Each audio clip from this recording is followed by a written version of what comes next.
I want you to get up right now and go to the window, open it, and stick your head out and yell. This is the Fan Forum.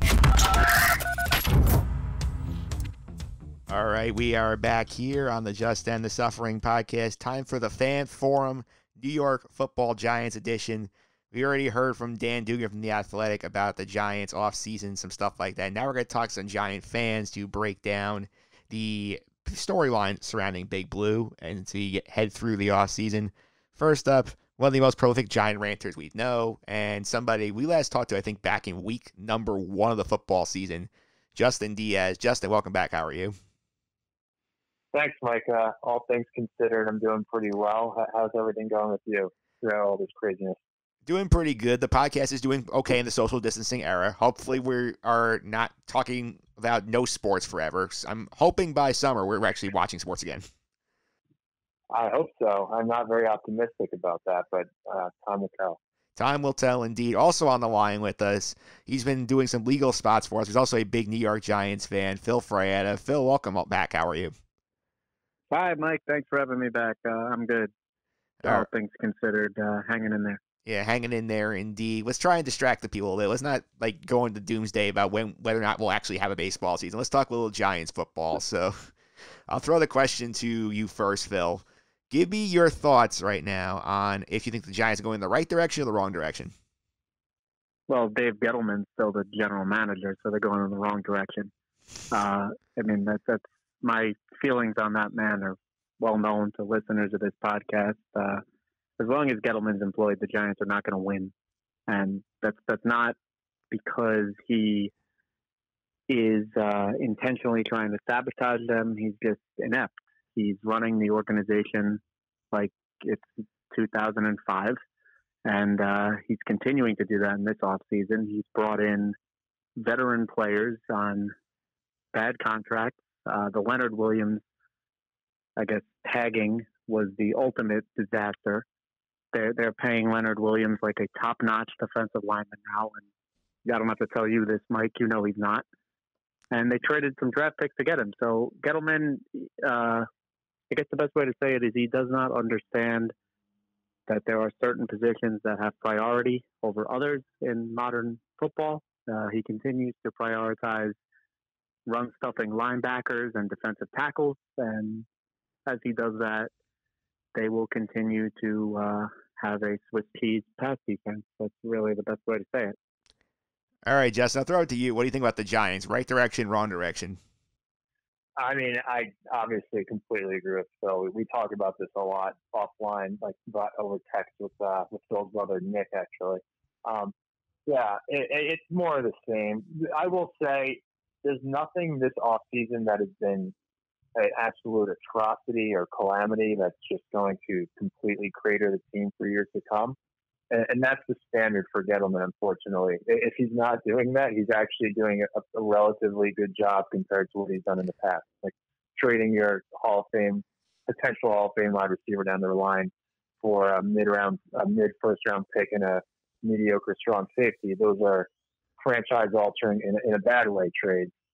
This offseason, I mean, it's nothing that makes me optimistic or happy. I agree that tagging Leonard Williams was not the right move. I mean, with Gettleman, the expectation is so bad that I'm honestly happy they didn't just dole out some crazy 4 or 5 year deal with an enormous guaranteed amount of money, like a huge signing bonus. So, I mean, that's what we're dealing with. Like, if you put a 5-year-old behind the wheel and he manages to not crash and kill himself, you're happy. But if he dings up the car, you can't say good job and clap. But you're expecting so little and you're expecting such disaster that when a complete disaster doesn't happen, I guess you're like, all right, this isn't so bad. And my hope is, to answer your question, no, they're not heading in the right direction because, like Phil said, Dave Gettleman's still getting a paycheck bi-weekly, I assume, from John Mara. But they did front-load these contracts with these guys, like Blake Martinez, James Bradbury. I guess they're not huge guarantees that will, if they don't work out, they're not going to be killing them 2 or 3 years down the road. So my hope is, well, I know they're going to be bad again this year. That's not changing no matter what happens in the draft, the rest of the offseason. So my hope is they're bad again, and they finally wake up and fire Gettleman. And luckily, he didn't leave them with too much of a disaster, capitalize 2 or 3 years down the road, and they hire someone competent who can kind of clean things up. So that's a long way of saying, no, they're not heading in the right direction. But this offseason, there really was so many holes. I don't know what Gettleman could have done to fix it like this offseason. Yeah, I mean, I talked to Dan Dugan earlier in the podcast. One thing he was big on, he's like, yeah, Gettleman made a big mistake at the beginning of his tenure by trying to, load up and make a run with Eli's last stand, basically. And that was basically a mistake. But the way he describes it, you know what, like, now he's doing it. Is it too little, too late? We'll see. But, like, as you guys have said, he basically pointed out the same thing. Like, the moves they're making right now, they're pretty good. They make sense. James Bradbury fills a hole at corner. Blake Martinez is a big linebacker, and they've needed linebackers for years. But, like, again, this should have been done 2 years ago. And I agree with you guys that this is just sort of an indictment that Gettleman just did not get what he was walking into the first time around. He walked into a bad situation, and you know what? Did not help make it better. Yeah, so, Mike, I just want to chime in here, too, because we talked about Gettleman, and I'm assuming we're going to transition to the coach at some point, but maybe now's a good time to do that, too. Because, like Justin said, we can hope and pray that Gettleman's only going to be here for one more year. So maybe the long-term future of the franchise is more so in the coach's hands. And I'm not going to judge. Sorry to use that word twice, but I'm not going to judge him without having seen him coach a Can I just add something that's very important? Sure. What would happen if Aaron Judge? Sorry, I don't know. I'd like to hear his opinion. Maybe you can get him on sometime, Mike. Well, I mean, he's not doing too much right now. I mean, he said he's just rehabbing, so maybe we have a chance to get a connection there. Yeah, you might be able to get him on. But anyway, what I was saying is I know the guy has not coached a single game yet, so it's not fair to really criticize him. But that said, I'm not impressed whatsoever by what I've seen so far. In fact, I'm concerned. When an NFL head coach says things like nobody has a guaranteed starting job on this team, he sounds like an idiot. And I don't use that word lightly. He just sounds like a moron. This is not high school football. Saquon Barkley is going to start at running back for the Giants. Daniel Jones is going to start at quarterback. There's no competition, and pretending that there is, you really just sound like a moron. So that concerned me a lot. Yeah, Justin, what do you feel about Judge? I had very little opinion of him one way or the other. I didn't, when they first hired him, I didn't even know who he was until like a week before they hired him. So I can't say I have a strong opinion about him one way or the other.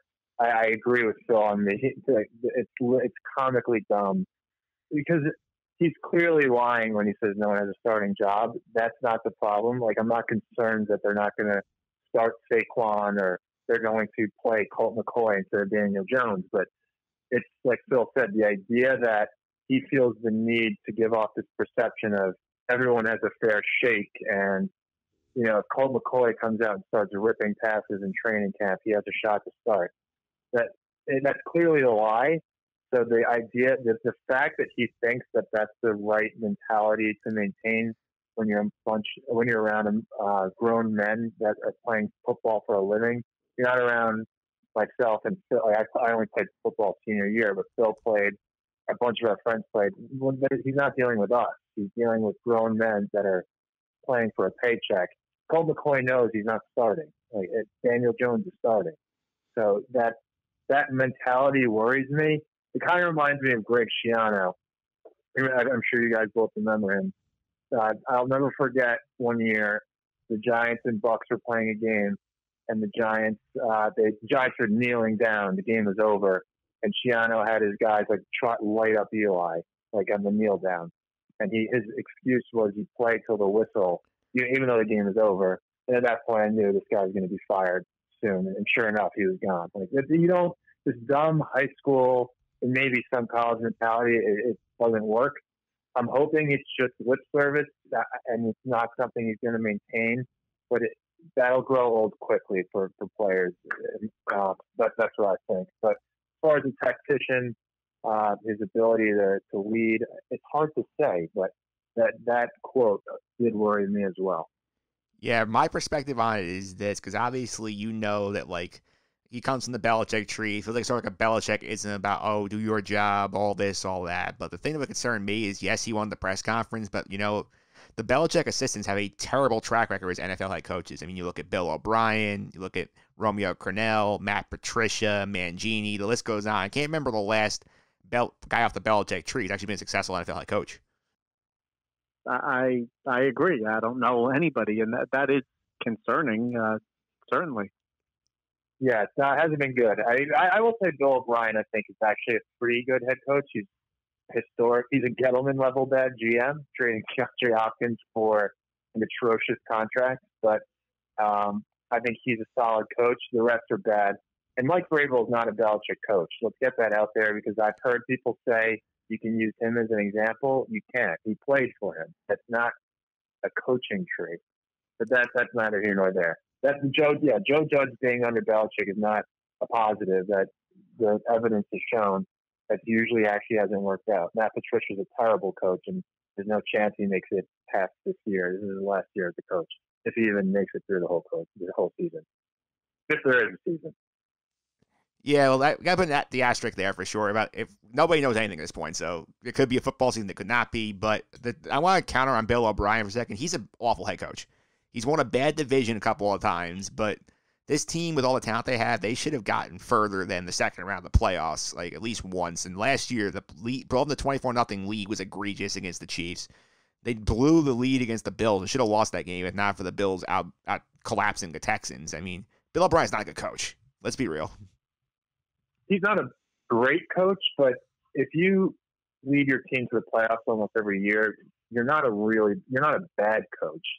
He might not be an elite coach, but I think people tend to talk in extremes with coaches. You're either really good or you're terrible, but there is an in between. If you're coaching your team in the playoffs, the Texans some loaded roster that you expect to be a Super Bowl team every year. I don't think that. I think the Chiefs are a much better team, and they should have won. It looked worse because they got up to an early lead because the Chiefs dropped like 15 passes. But I agree. I'm not going to sit here and defend Bill O'Brien, but I think he's a solid coach. He clearly is capable of coaching a team in the league. He's not like I can't think of any disastrous coaches, but he's not one of them. Matt Patricia. An NFL coach. Yeah, exactly. He's not Matt Patricia. I mean, come on, Mike. You should know this better than anybody. Todd Bowles, Eric Mangini, list goes on and on, right? Pretty much. Throw Adam Gase on there, too. You throw him on there, too, sure. Yeah, I mean, let's go back to the Giants. We'll not waste everybody more time on Bill O'Brien. Everybody knows he's not a great head coach. Let's go to the quarterback for a minute. We haven't really talked much about Daniel Jones this offseason. I'll go to you first, Justin. Your opinion on the year one of Daniel Jones. I mean, I had such a low opinion of him when they drafted him. I was on your podcast. I said it will go down as one of the worst picks in the history of sports. I own saying that. It clearly was hyperbole. Well, I said I didn't think at the time it was hyperbole. I really felt that strongly. He showed he has the chance to be a good NFL quarterback. I don't feel strongly that he will be. I think the fumbling was ridiculous. He just can't field a pass rush. I don't know if that's something that gets much better over time. I really don't. I think he throws a nice deep ball.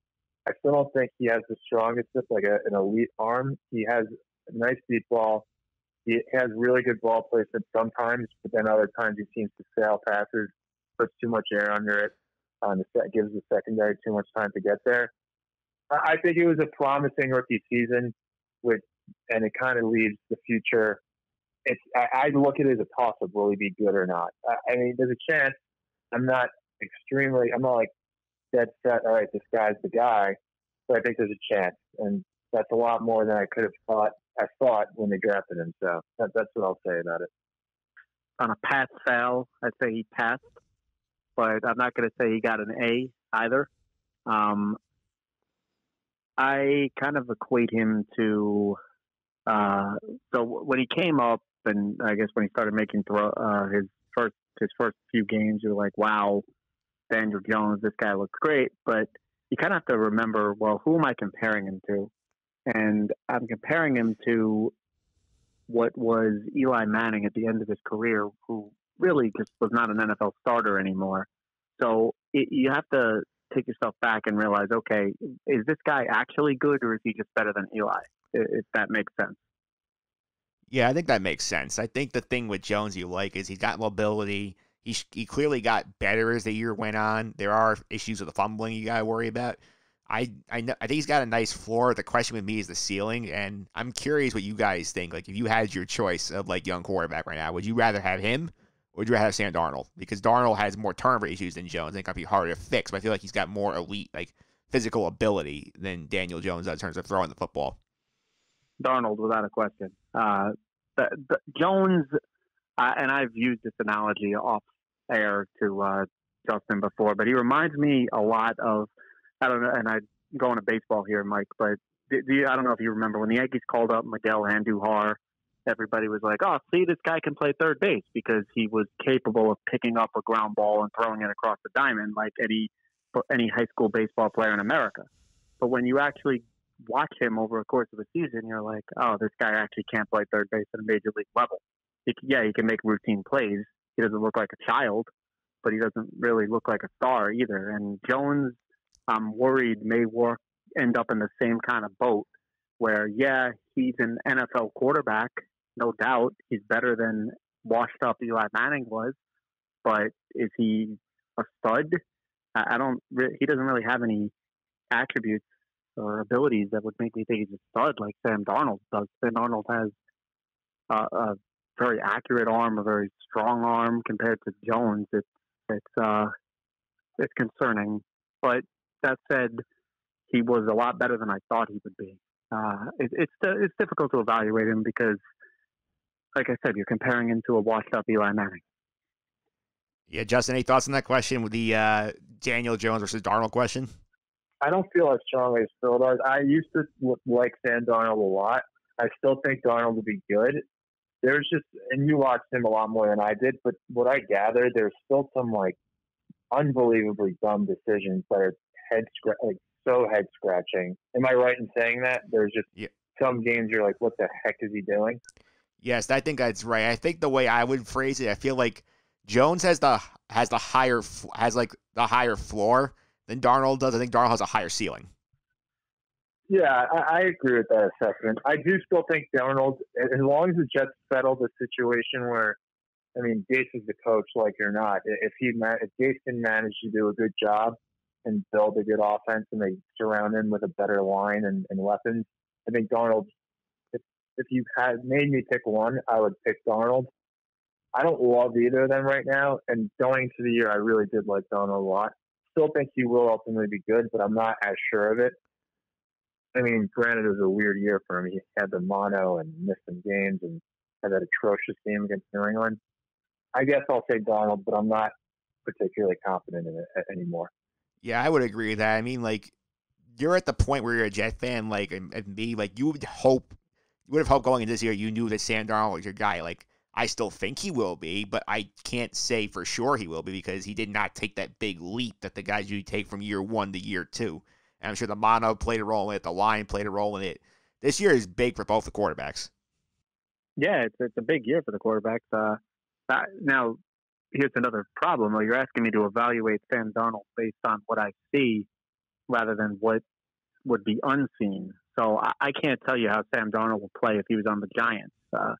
He's on the Jets. Adam Gase is his coach, so you got to give him a little bit of a break given those two things. But yeah, he certainly needs to perform better than he has been. But I'd still take him over Jones if you gave me a choice. All right, let's go to the free agency period. We talked a little bit about it before. They bring in James Bradbury to be the number one corner. They bring in Blake Martinez to be their top linebacker, replace Alec Ogletree. They made a bunch of smaller moves as well. Justin, give me the Giants free agency grade. How would you grade it on a scale of 1 to 10? I'll say a 5. I mean, or 6 maybe. I whatever exactly average that doesn't move the needle either way. Like the only, again, to me, the positive is the contracts are front loaded. There's no albatross contracts that are going to hurt them in 2 or 3 years. Bradbury was that you can't knock that. That was a good signing. They're desperate for a solid NFL starting cornerback, and he might be better than that. He's probably good. They were so desperate. Their secondary is so pathetic last year. They absolutely had to sign someone just to be there, and that they know they can rely to be good. Blake Martinez he literally doesn't make a difference in my opinion. Someone who racks up tackles. I know I was reading today he claims he's a better coverage linebacker than he gets credit for. Of course, he's not going to say, yeah, I suck at coverage and I can't cover anyone. But from what I've read, he's not good in coverage. That's where they struggled immensely across the middle of the field. Guys are wide open constantly.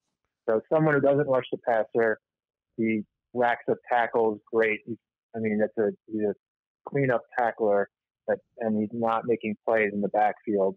That doesn't make a difference to me in today's NFL. And then they didn't get a single legitimate pass rusher. They had got no offensive line help. So they had so many needs, and so few of them were actually filled. But again, it's like the power of Gettleman in a negative way is it could have been worse. He could have rolled out massive guaranteed contracts. So he didn't do that. So I'm grateful for that. So I'll give it a 5 or a 6. Phil, how about you? I agree. 5. I mean, they haven't destroyed their future, but they also, again, this is kind of what I was getting at with Gettleman and his lack of positional understanding, or understanding of positional value, I should say. They don't have a pass rusher on the team. There is nobody on that team who can rush the passer. That the pass rusher is the second most important player on the field behind the quarterback. They don't have one. They don't have a left tackle. Probably the third most important position on the field. Now, and I understand maybe they'll draft somebody and maybe they could fill one of those 2 holes that way. But without a legitimate pass rush and without a legitimate left tackle, they just have no chance of competing. That's the reality. So Blake Martinez, yeah, he may rack up a bunch of tackles 5 yards behind the line of scrimmage or beyond the line of scrimmage. That's great. But they're still going to give up 30 points a game if they don't get a pass rush. Yeah, I think I'm with you guys.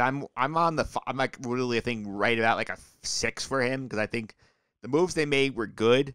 I think that the thing that Dan Dugan also pointed out earlier was like he was stunned that they did not go get a pass rusher because on an interview with WFAN, I think probably with Joe and Evan earlier in the offseason, he said that his number one priority was a pass rusher. He did not get one. I get that there were a lot of them that got tagged, but you would think maybe at least bring back Marcus Golden. Hasn't done that yet. I also think that they could have gotten a lot more help than they actually did for their money. Like, say what you want about the Jets, but Joe Douglas has gotten a lot of players in there and improved the team's depth. I don't feel like the Giants really – I think they got a couple more higher-end guys than the Jets did, but I feel like they still have depth questions throughout the roster. Oh, their depth is terrible. And it's been that way for years. It took me a while to realize that. I used to think, oh, man, the Giants are so unlucky with injuries, but every team in the NFL has injuries. The problem with the Giants is the guy who they have come in for the injured player is just terrible because they have no depth. And that's based on years of poor drafting by Jerry Reese and now continuing with Dave Gettleman. No, I agree. The depth is bad. I mean, the starters are bad, so I wouldn't expect them to have good depth. I noticed you said they may find some good players. They really didn't. I mean, Bradbury's good, but who else? Like Sackrell or Blake Moore? Like, these guys are. If you don't have them, I feel like there's basically no difference to your team. I don't. Not to be. I know. I feel like Phil hammer the Giants constantly, but it's the only realistic assessment of what they did. Like people can talk themselves into Blake Martinez being a difference maker. He's not going to be. He's an inside linebacker. It doesn't matter in today's NFL unless it's someone like Luke Kuechly, who's really a great player, an athletic playmaker who's going to really change the game. These are plug-and-play players, Mike. It reminds me a lot of when they went out and got Alec Ogletree. Now, that was a worse move because of the contract, but he didn't make a single difference. You could watch every Giant game that he was there and have no idea he was even on the field.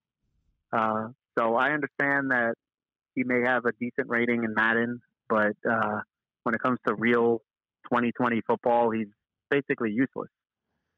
Yeah, I like Bradbury signing because I think you couldn't have gotten to the season with a bunch of young corners. You need a veteran there, and I was not going to go back up a truck with Byron Jones. So Bradbury, like Martinez, I question because, yes, he tackles, but he can't cover. And I feel like when you see a guy like Corey Littleton out there who got just a little bit more money per year, I would have paid a little more to get the guy who can play all three downs, have a guy who can get schemed off the field on passing downs.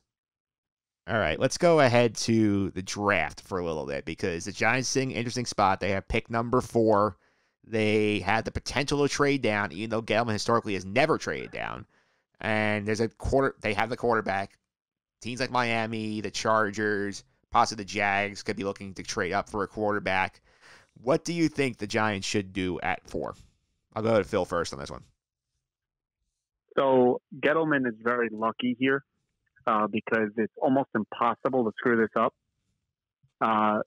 What he should do is trade down, but he won't do that. He's probably going to draft an offensive tackle, and they need an offensive tackle, so that is not a terrible thing. It fits into his playbook of we need hog mollies or whatever he likes to call them. So he's in a position where it's almost impossible for him to screw up this pick. They should trade down. It's a no-brainer to trade down and acquire assets because they're not going to compete next year anyway. Unless you tell me, and I admit I'm not qualified to make this assessment, unless you could tell me there is somebody in this draft who is the next Jonathan Ogden, he's a stud, you have to pick him at 4, they should trade down. But Gettleman won't do that because he doesn't believe in it. So he'll end up picking a tackle, which is not a disaster. They need a tackle. The big problem is, unfortunately, that they beat the Redskins in that meaningless game, so they can't get Chase Young. But that's not Gettleman's fault. That is what it is. Justin, how about you? What would you think the Giants should do it for? One thing I want to address. There is one way Gettleman could screw this up within the realm of possibility. Like he's not going to take a puncher for it. There is a stud defensive tackle out of Auburn by the name of Derek Brown, and anytime there's a big decision that Gettleman typically goes with the worst possible choice, like in picking number 2 in a quarterback-loaded draft with the best offensive lineman prospect ever, maybe with Quentin Nelson, he took a running back. That's neither here nor there. Don't be shocked if he takes Derek Brown out of Auburn, is all I'm saying. What I didn't know about that. Sorry to cut you off. I didn't know that guy was in the draft. I take that back. He will probably pick him and screw it up. Yeah. And I agree that they should trading down would be ideal. Although I won't, like Phil said, if they take an offensive tackle that's worthy of that pick and he's a plug and play guy that from day one will be a good offensive tackle, you can't be upset about that because they desperately need an offensive tackle for the short term and for long term. Their offensive line, both their tackles, Soldier is atrocious and Remmer's still a free agent. But trade down would be ideal. If not, I would take an offensive tackle. I wouldn't even be that. Isaiah Simmons, I'm on the fence. He's a weird size. I think he's 6'4", like 235. I don't know what he'd play, but everyone's insisting he's the next like Derwin James. It's hard to say he'd be upset if he took a guy like that, but I think the right move would be trade down or offensive tackle. Yeah, I mean, the thing with Gettleman is, like, boggles my mind is, like, I know he said he's open to trading down, but he's never done it in 7 drafts. And he seems to have the mentality of, like, oh, gold jacket guy, can't pass on the gold jacket guy, which, I mean, it's one thing if you're like, oh, Jonathan Ogden is staring me in the face, I'm going to take him there. But, like, if you don't know that for sure, and someone's offering you a boatload of picks, move up 2 spots, I feel like that's something you have to do, and I don't know if he'll do it. Yeah, if they trade down, that's, to me, a serious sign that the shift in power has happened, and Joe Judge has a lot of say in what's going on, because they had literally the most obvious trade down scenario maybe ever in that draft where they took Saquon. And assuming they didn't take they weren't taking a quarterback, which we know they were not taking a quarterback. Given that fact, it was the easiest. They would have gotten so much if they traded down, and instead they took a running back. If you're not doing it then, you're never doing it. So if they trade down, to me, that signals that Joe Judge has a lot of say in what's happening. I agree with that entirely. And my opinion with where they are operating on something, I don't think they're going to stay where they are. I don't think they're trading down. It's like, I think you can never go wrong drafting an offensive lineman. Simmons, I know, can be a big difference maker on the defense you play in right, but I think they've addressed defense. They need a left tackle. I think if you're in a spot where you have your pick of the guys, and it sounds like they will, they'll have their pick of the 4 guys, I think you have to pick the one you like the best because you've seen in free agency, none of the tackles get there. If they do, they get massively overpaid. Go get one on a rookie deal, and then you can set yourself up for a long time. Yeah, so I'm afraid of the jack of all trades defensive player for the Giants, to be honest with you. And the reason why is I feel that those players fit better on teams that have some talent on defense already, like a Troy Polamalu type fit better on the Steelers because they already had a good defense. If you bring a guy in like that and then put him on a bad defense, I don't think he makes that big of a difference. So I'm afraid of that, but I don't think that really is a Gettleman pick anyway. A defensive tackle would be a Gettleman pick, but knowing him, he's not going to trade down. So let's just hope that he lucks into the next Jonathan Ogden. I think that makes some sense. Now, last thing here. Let's operate the hypothetical here that we're playing a full 16-game season next year. Now, it's a risky hypothetical right now. So there's no sports going on. We'll go with it. If there's a full season, based on the roster here, let's assume they give them a left tackle at pick 4. How many wins do you think this Giants team can get? I'll go to Justin first on that. I'll say 5. And it's not scientific, but it's a bad, every time I've been on this podcast, I've said the same thing. It's a bad team. That's not changing. It hasn't changed. There's just nothing. They're not good at anything. And no matter who they draft, they'll still not be good at anything. And they're quite bad at a lot of things. So 5 wins, would it shock me if they won 6? No. Would it shock me if they won 3? No. So, but I'll just say 5. It's just, that's a bad team. It's bad at everything. So I'll say 5 wins. Keep it simple. Phil, how about you?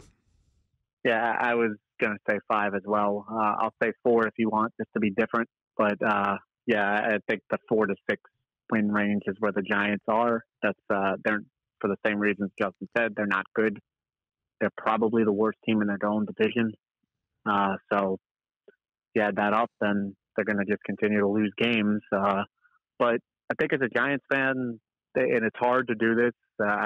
I've myself have had a very hard time adjusting to it, but you have to root for them to lose because the only way that the organization turns it around is Gettleman gets fired. So the absolute worst thing that could happen to the Giants this year is if they luck themselves into a 7 or 8 win season, which is doable in the NFL. And if that happens, the franchise is going to get set back for many, many years. So you just have to hope that they lose. I guess I'll close off with this, and I'm stealing this from Mike Francesa, who said this a bunch of times, but he's right. The NFL is a league that's set up on parity. So it's literally designed so that every team could go 8-8. So for the Giants to have gone this many years of being bad, it's almost impossible to do in the league. It's Cleveland Browns level, but that's where they are, and that's why as a Giants fan you have to just hope that they lose and hope that Dave Gettleman gets fired. Yeah, I think I put it at 6 wins for them. I think they have potential for more if Daniel Jones elevates the team a little bit, but I don't think they've done enough to fill the holes that they have to make you feel kind of like, oh, this can be a team that could do a 49ers, go from 4 wins to the playoffs, let alone to the Super Bowl. But I think if everything breaks average, it's a 6-win team. I think that Jones can get them to 8 if he's playing well, but they can also go down as low as 4 if he just regresses. 8 would be a nightmare. Yeah.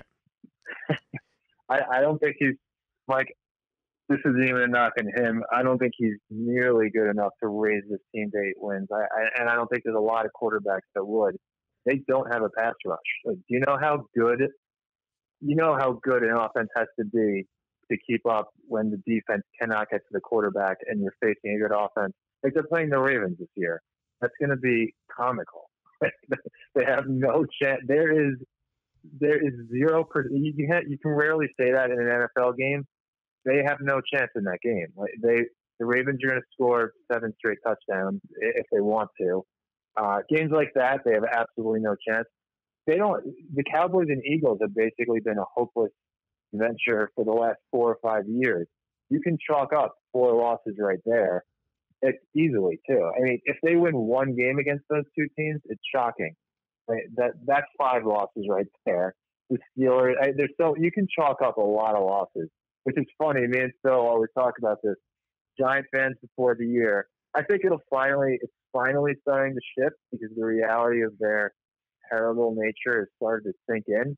But even up to this year, Giant fans go through the schedule and say, Cardinals, that's a win. Lions, that's a win. Jets, that's a win. They lost all of those games.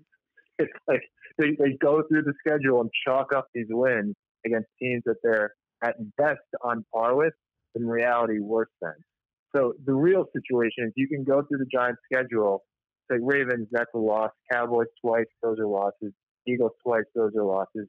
They're not winning 8 games. If that happens, that means half the league sat up the year with coronavirus. That's the only way that's happening.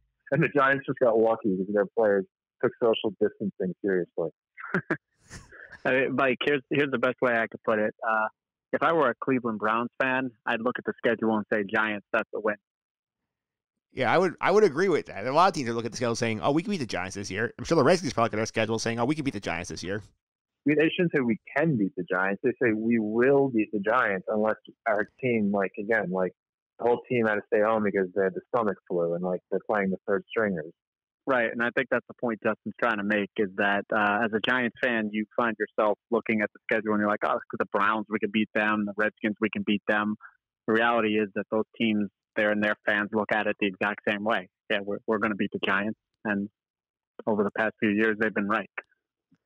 Yes, they have. And one last thing I want to throw out to you. I mentioned this to Dan Dugan earlier in the show. We are now a year out from the Odell Beckham trade. Considering what happened with him in Cleveland last year, has your opinion on the deal changed at all? I'll go first. No, it was one of the worst trades in the history of professional sports. The Giants traded a superstar, all-world talent for a mediocre safety and a defensive tackle that's unheard of. That's like Babe Ruth to the Yankees bad. And it really doesn't matter how Odell plays in Cleveland. That's what people don't understand. Because if you wanted to trade the guy, you could have gotten a lot more for him. But Gettleman has already admitted that he didn't shop him. So it's kind of like this happens in baseball all the time. I hate to keep going back to baseball. It's my favorite sport, so I know it a little bit better. But in baseball, a lot of times people evaluate trade deadline deals, and they're like, oh, the number one prospect we traded didn't turn out to be that good, so it didn't matter. But that's not true because the trade value is enormous. Beckham had enormous trade value when the Giants traded him, and they got a defensive tackle and a mediocre safety. That's just a pathetically bad trade. Justin, how about you? Yeah, I agree. I agree 100% because it's twofold for me. For one, the big reason I still said is the value. You should have gotten a lot more for him. Granted, the DeAndre Hopkins trade kind of threw that for a loop, but they shouldn't have traded him for starters. The locker room culture BS is just that. It's BS. Just he worked hard. Teammates loved him. He wants to win. What more do you want? Other than for him to not. He occasionally said some dumb things, but who cares? Move on. He's a great player. They should have been able to get a lot more for him. And if you make a bad decision, it's illogical, it's irrational, and it turns out well. And this decision didn't turn out well, by the way. Jabril Peppers is exactly what we thought he'd be, the mediocre strong safety. Dexter Lawrence is a run-stuffing nose tackle that doesn't matter. But let's just say the decision turned out well and they got lucky. It doesn't mean it was a good trade. It just means that a bad decision turned out well. But that's besides the point because it didn't. But I just want to add that because sometimes, I use this analogy a lot. If you're playing blackjack and you have 20 and you hit, it's a horrible decision, and the dealer puts out an ace. You can't clap and say, I'm smart, I'm a genius, I'm going to do that again next time. No, you're an idiot and you got lucky. That's besides the point. The Beckham trade didn't turn out well.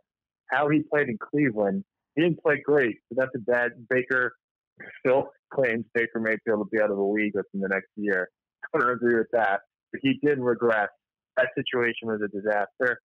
I still think Beckham in the right offense Beckham anywhere will be amazing unless injuries take their toll. But it didn't turn out well. It's just this year was just not Beckham's best year.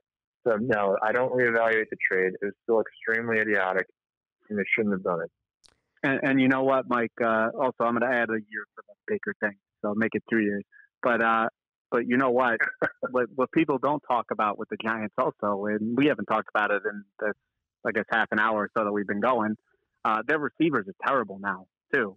By trading Beckham, they have a very bad receiving core. Sterling Shepard is okay. Slayton showed some potential, but they do not have a good receiving core. And I know that a lot of people got all high on the you don't need receivers, but that even ran out for Tom Brady and the Patriots this year. It caught up to him not having receivers. So trading Beckham was just bad on multiple fronts. It harmed the roster.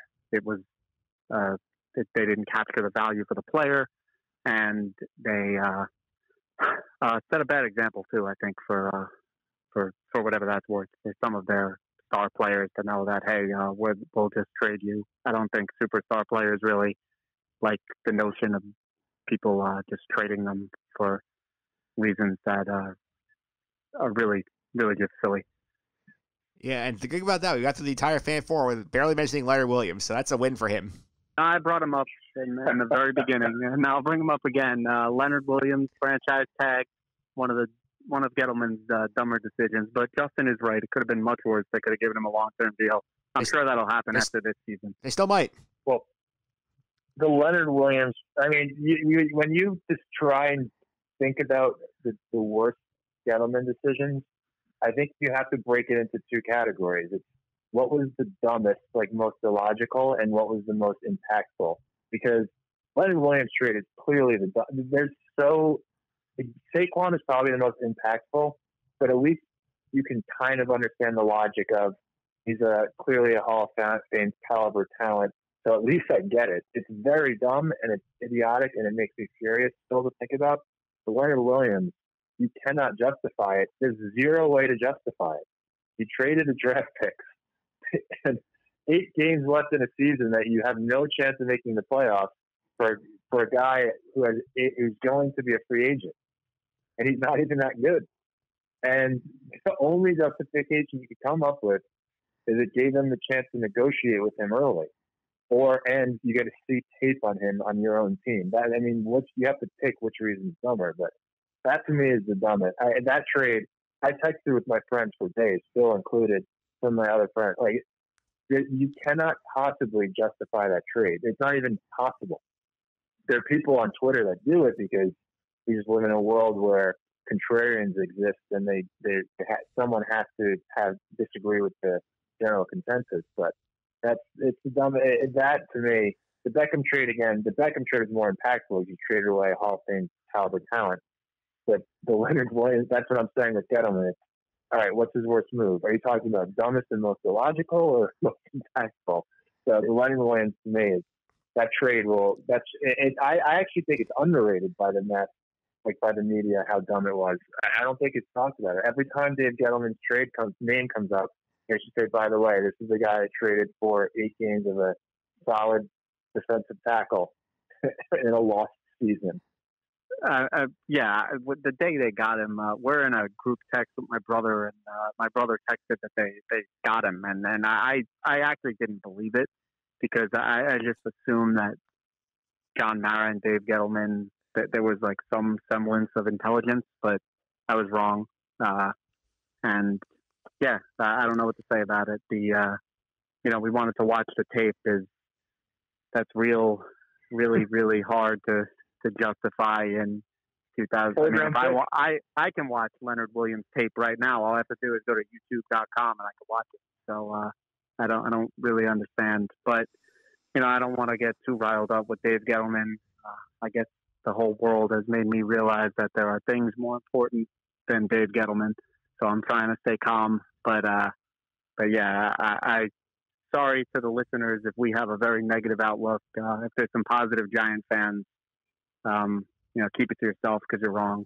And, I'm not sorry. It's not negative. It's realistic. There's a difference.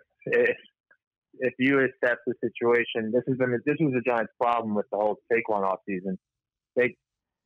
They probably were looking at everybody else saying the Giant, like, you know, Gettleman and Mara were sitting in their robes and drinking whatever old men that are losing their mental facilities drink, and saying, the media is so negative. Eli still has it. He's got years left, and everyone else is negative. Everybody else is realistic. This roster sucks. Eli is washed. We are being realistic. Anything else is stupid. Like any other view of the Giants' outlook, just like it has been for the last few years, if you don't realize this team sucks, you are a delusional and I'm not sorry. I feel bad for you that you can't wake up and smell the coffee that's been brewing for the last 7 or 8 years. But we don't have anything to be sorry about. We're just spewing facts. The Giants suck.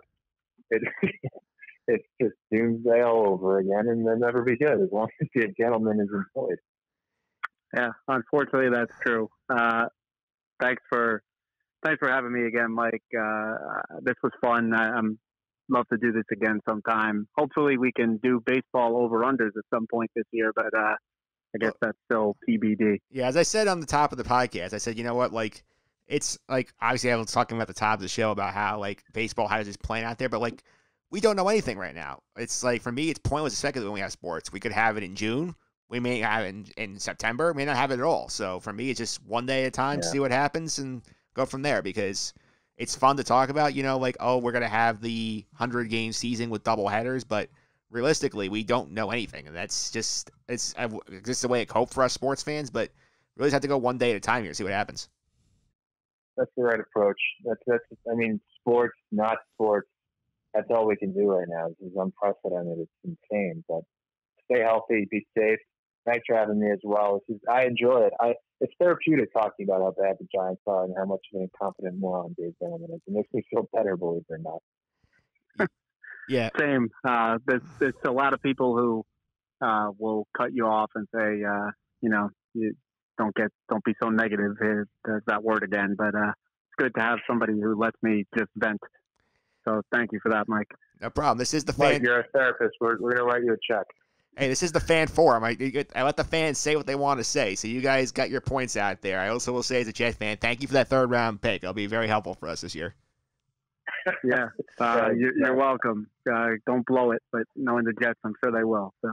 Well, we'll see with Joe Douglas. I feel like Joe Douglas actually has a plan, unlike some of the other guys we've had. That's true. All right. Thanks, guys. Again, it was a lot of fun talking to you. Up next, we're going to the pop culture portion of the program. We're talking Westworld Season 3 with Sam DeRosa right after this.